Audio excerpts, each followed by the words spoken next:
ફુલેકામાં કરોડો રૂપિયા ઉડાડીને વરાજાએ ઘોડાની કરી અસવારી અને જાનમાં બોલાવી દીધી ફૂલ બાકાજી કે હો. પછી તો શું ભાઈ વરાજો બન્યો છે એટલે ડીજે તો વગાડવું પડશે એટલે વિશાલભાઈ ગોટેકિયાનું ડીજે ઉપાડ્યું અને 1000ની સ્પીડમાં નાખ્યું હો. तो उससे मेरा क्या फायदा? और अभी तो रुको, क्लाइमैक्स अभी बाकी है.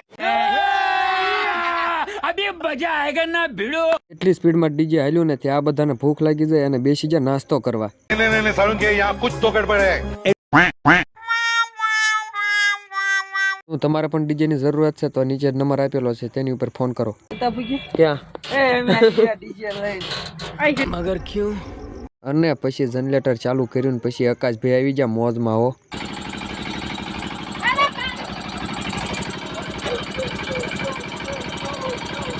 ગાડી શણગારી અને વરજો નીકળી ગયો બહાર અને હવે આવો વ્લોગ જોવો હોય તો આપણા પેજને કરી નાખો ફોલો.